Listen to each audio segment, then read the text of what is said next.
प्रीतमगढ़ राज्य में झुमरू नाम का एक नाई रहता था, जिसके 2 बेटे थे।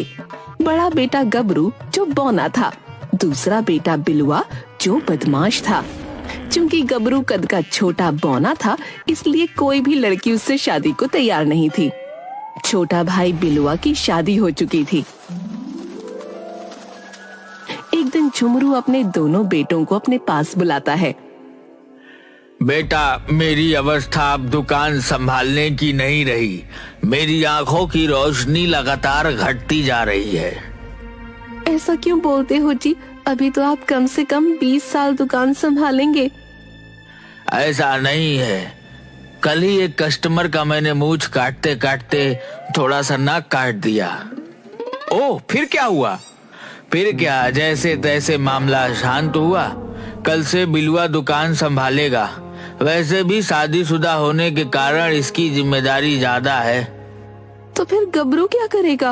वो कैसे अपना जीवन चलाएगा?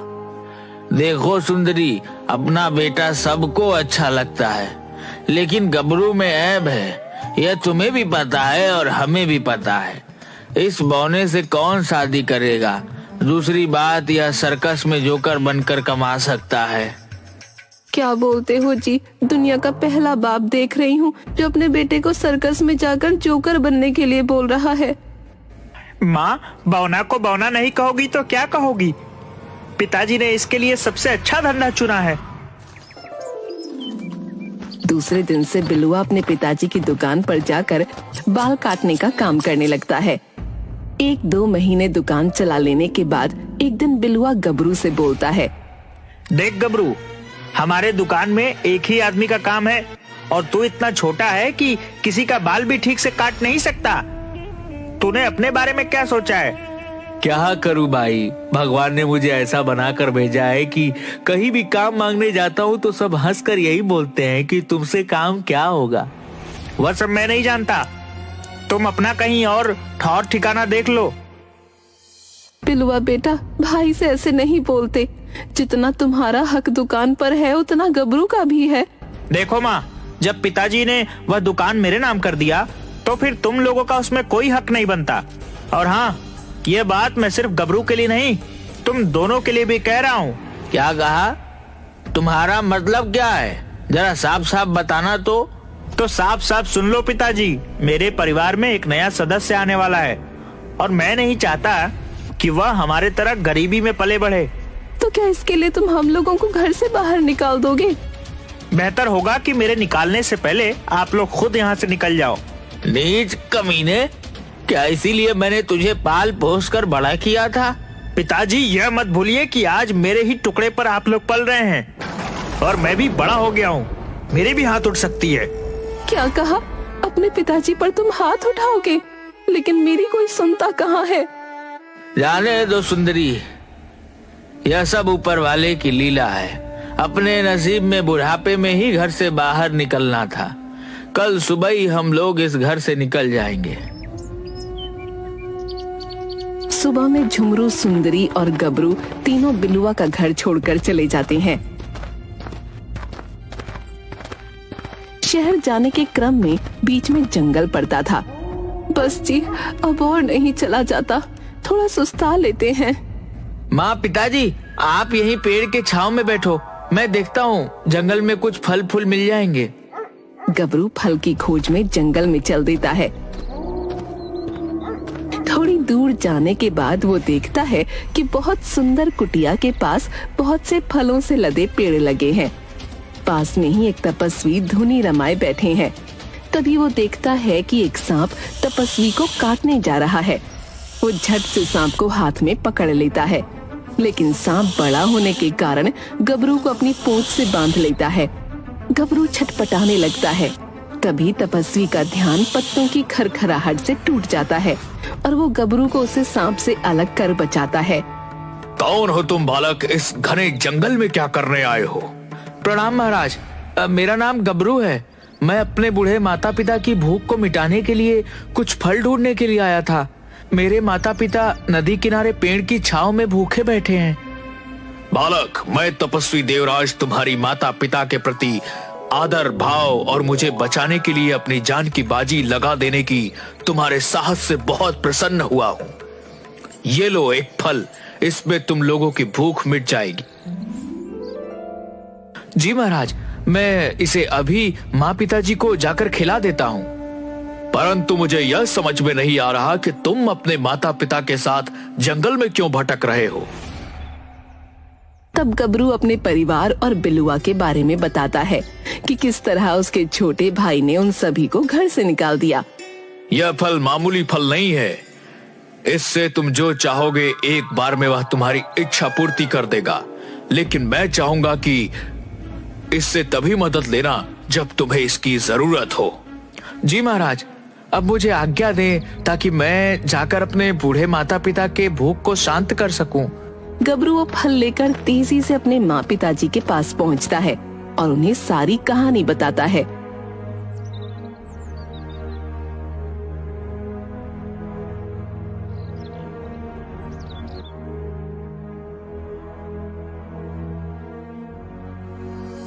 फिर वो लोग फल से अपने लिए स्वादिष्ट खाने की इच्छा जाहिर करते हैं और उसी खाने को खाकर नगर की ओर निकल जाती हैं।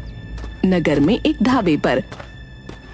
अरे बौने, तुझे क्या चाहिए? बहुत देर से देख रहा हूँ, टुकुर टुकुर देख रहा है।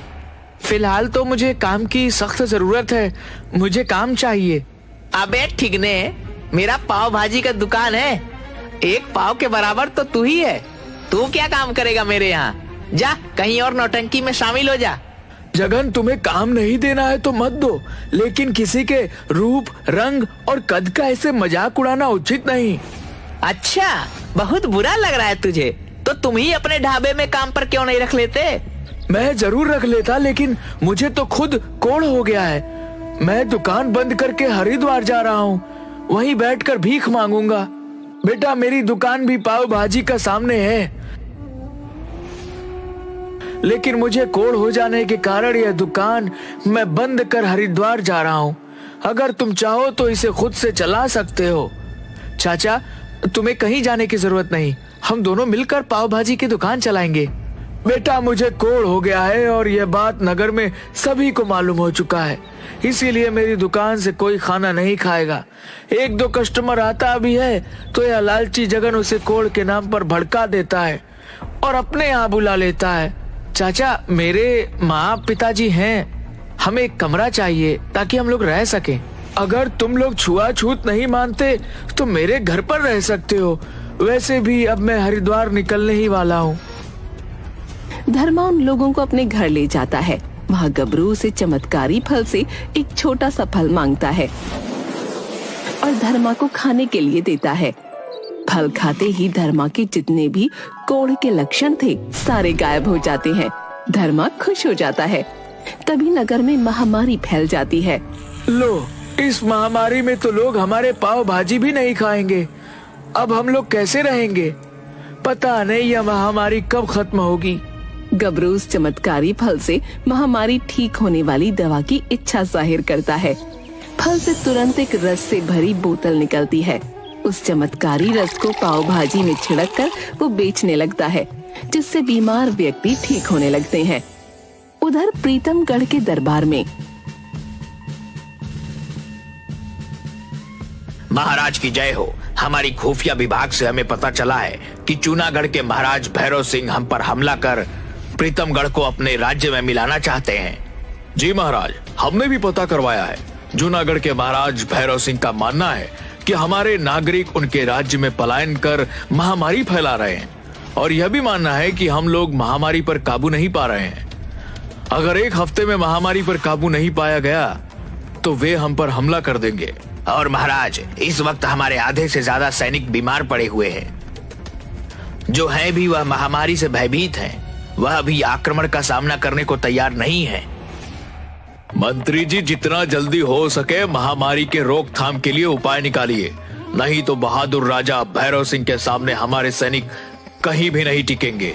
महाराज, हमें पता चला है कि नगर में पाव भाजी बेचने वाला बौना गबरू, उसकी पाव भाजी खाने से लोग तेजी से ठीक हो रहे हैं। तभी राज वैद्य आकर बताते हैं कि जांच में महाराज सहित राजमहल के अधिकांश लोग महामारी से ग्रसित पाए गए हैं। मंत्री जी, हमें उस गबरू पाव भाजी वाले की दुकान पर ले चलिए। दूसरे दिन गबरू की पाव भाजी की दुकान पर। मंत्री जी, यहाँ कोई बहुत बड़ी मंदिर है क्या, जहाँ लोगों का तांता लगा हुआ हो? नहीं महाराज, मंदिर नहीं, यहाँ गबरू का चमत्कारी पाव भाजी मिलता है, जिसे खाकर लोग स्वस्थ हो रहे हैं। यह उसी की लाइन है। अबे बौने, महाराज अपने मंत्री और सेनापति के साथ तेरे ही दुकान पर धावा बोलने आ रहे हैं। जल्दी से दुकान बंद कर भाग जा। धर्मा, मैं ना कहता था कि यह बौना किसी न किसी दिन तुझे फंसाएगा। यह पाव भाजी में अफीम डालकर सारे लोगों को बीमार कर रहा है। तभी महाराज खड़ग सिंह गबरू की दुकान पर पहुंचते हैं। इस दुकान का मालिक कौन है? महाराज की जय हो, मैं गबरू इस दुकान का मालिक हूँ। बताइए महाराज, आपकी क्या सेवा करूँ? गबरू, मैं चाहता हूँ कि तुम हमारे सारे जनता और सैनिक सहित राजमहल के कर्मचारियों को भी मुफ्त में अपनी पाव भाजी खिलाओ। मंत्री जी, इसके लिए गबरू को राजकोष से धन मुहैया कराया जाए। जी महाराज, आपके आदेश का पालन किया जाएगा। सेनापति जी, अपने स्वस्थ सैनिकों को पाव भाजी के वितरण में लगाइए, ताकि एक सप्ताह के अंदर पूरी तरह से महामारी पर काबू पाया जा सके। गबरू, फिलहाल हमारे और हमारे परिवार के लिए कुछ पाव भाजी दे दो, ताकि हम लोग जल्द से जल्द स्वस्थ हो सके। उधर गांव में बिलुआ अपने शराबी दोस्त जगिया के साथ खूब शराब और कबाब में पैसे उड़ाता है, जिससे वो कर्ज में चला जाता है और उसकी दुकान भी बिक जाती है। गरीबी और महामारी से दंग आकर बिलुआ शहर में मजदूरी करने आ जाता है। यहाँ वो लोगों को पाव भाजी पहुँचाने का काम करने लगता है। एक दिन, ये लड़का इधर सुनो, क्या करते हो यहाँ? जी सरकार, मैं यहाँ जरूरतमंदों को पाव भाजी खिलाता हूँ। इस इलाके में जल्द से जल्द पाव भाजी की जरूरत है। तुम तुरंत यह पर्चा लेकर पाव भाजी के दुकान पर जाओ और वहाँ के मालिक को यह पर्चा देकर 50 बैलगाड़ी पाव भाजी ले आओ। बिलुआ 50 बैलगाड़ी लेकर गबरू की पाव भाजी की दुकान पर पहुंचता है, लेकिन पाव भाजी लेने के लिए लोगों की भीड़ में वो पाव भाजी के मालिक तक नहीं पहुंच पा रहा था। तभी उसकी मुलाकात धर्मा से होती है। मालिक, यह पर्चा सेनापति वीरभद्र सिंह ने दिया है। 50 बैलगाड़ी पाव भाजी की तत्काल जरूरत है। यह तो राज पर्चा है, इसके लिए तो तुम्हें मालिक के पास ही जाना पड़ेगा। ऐसा करो, मैं यहाँ तैनात एक सैनिक को बोल देता हूँ, वह तुम्हें मालिक के पास पहुँचा देगा। वहाँ यह पर्चा दिखाना। सैनिक बिलुआ को लेकर गबरू के पास जाता है। अरे गबरू, तू यहाँ नौकरी करता है? देख, आज मैं अपने मेहनत की बदौलत राज कर्मचारी बन गया हूँ। यह राज पर्चा देख, तुम्हारे मालिक को दिखाकर 50 बैलगाड़ी पाव भाजी लेने आया हूँ। सेनापति वीरभद्र सिंह मुझे खुद यह पर्चा दिए हैं।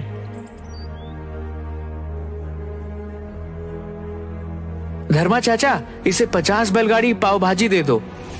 ए बौने, चल पर्चा इधर ला। मामूली पर्चा समझ कर रखा है क्या? यह राज पर्चा है और मुझे यहाँ के मालिक का हस्ताक्षर भी इस पर चाहिए। हाँ गबरू बेटा, इस पर हस्ताक्षर कर दो। रुको रुको, इस पर दुकान मालिक का हस्ताक्षर चाहिए। धर्मा आगे कुछ कह पाता कि तभी कुछ सैनिक आकर बिलुआ को धकेलते हुए कहते हैं कि साइड हटो, महाराज खड़ग सिंह यहाँ आ रहे हैं। थोड़ी देर में लाव लश्कर के साथ महाराज खड़ग सिंह पहुँचते हैं और गबरू से हाथ मिलाकर कहते हैं, शाबाश गबरू, तुमने आज अपने राज्य की लाज बचा ली। हमने लगभग पूरी तरह से महामारी पर काबू पा लिया है।